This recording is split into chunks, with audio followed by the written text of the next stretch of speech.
yafirul mar'u min akhihi wa abihi wa ummihi. Lalumpatan ke di akhirat teh. Yauma yafirul mar'u min akhihi, dulur kakak umum kapanggih jeung adi lantaran kakak mamawa warisan teh dibagikeun ka adina. Dia teangan kabeh ku adi-adina. Dek lompat ka mana atuh engke di ditu? Ya ka ditu seuneu ka dieu seuneu. Lulumpatan nyana lantaran embung didakwa kuno jadi adi-adi baheula surat tanah dibawa bae kuno kolot adina teh diberes ti ketika can geura modar sia ke di akhirat anggeus di hareupeun Allah nu kuari nyandung 1 2 3 4 tapi teu ngalapakahan geura paeh sia di akhirat diudang-udang kuno kolot sia kajen kuku make diudang dek lompat ka mana mun can ngajebur ka neraka moal beres. Kuai huahehe di pengkolan jeung tukang ojek. Engke sia. Masya Allah. Masya Allah. Yauma yafirul mar'u min akhi wa ummihi wa abihi. Aya jelema embung ka pagi jeung babaturan lantaran boga hutang can dibayar. Kuari mah ngeunah bae sumpat-sumput sakali can bayar di akhirat dianggeuskeun tetep bae dituntut bae. Lompat ka dieu cak malaikat mau kemana? Nggak ada tempat lari. Lompat ka belah ditu cak malaikat arep endi sira? Arep melayu endi? Ora nanggon melayu ning kene mah. Malaikat ta orang Jawa Timur masal ta. Lompat deh ka ditu. Weh, mau kemana? Ye, nggak ada tempat lari di sini mah ya kagak ada.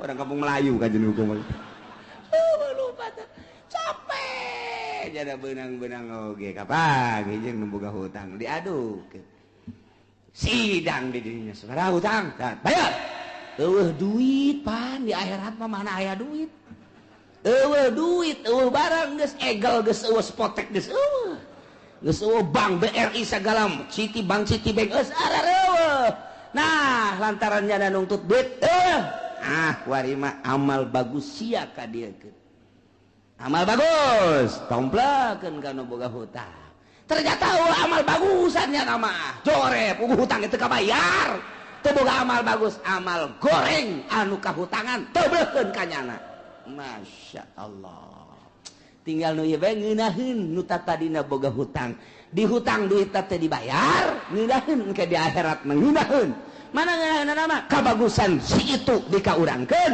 atawa mun eueuh kabagusanna kagorengannya dikaditukeun tah nu mantakeun mun boga hutang ulah ditagih geus di akhirat bae lain lalagaan teh kos kitu ya saing mah geus tetep sakali nu aing bae di dunia sia moal mayar di akhirat geus pokona mah ngan ulah nyengkelit hatena ge di akhirat deh ulah yang ngomong di akhirat ongkoh ka tukang teluh ongkoh ulah gitu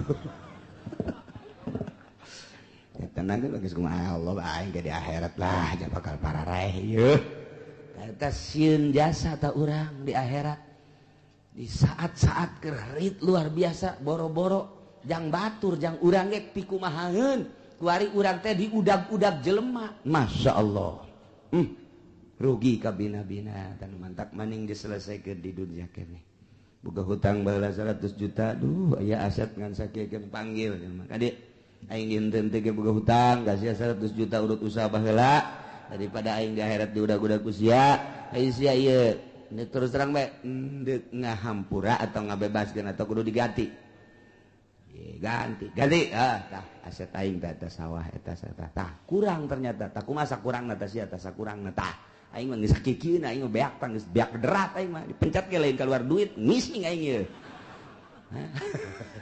geus atuh cara sakurangna mah geus aing dibebaskeun plong hate atawa sadar kuku mah aing mah tetep bae sasesana jadi 50 juta keneh aing tetep kudu dibayar bae urang eueuh jang mayarna nyangakeun ka Gusti abdi teh pandeg mayar mun aya mah lantaran eueuh Gusti merena sakieu abdi mah kumaha Gusti bae aman ke di akhiratna tah aman urang boga hutang teu boga jang mayar memang benar-benar teu boga Allah nu bakal mayarna Allah ge nu bakal mayarna geus cak Allah teh emang sia mah bogana sakitu ja aing mah uninga ieu aing mah maha uninga geus salamet sia mah nu penting sia niat deuk mayar tah sakitu bae urang mah kangenahan teu ditagih-tagih teh kangenahan jasa lah cenah ieu sebodoh lah eta panyakit dibawa panyakit sing hade tuh kitu ieu bakal diutar diatur sing hade kakarak nyaritakeun kewajiban nganapakahan bagi salakina nu sugih 2 liter mucung per hari ka pamajikanana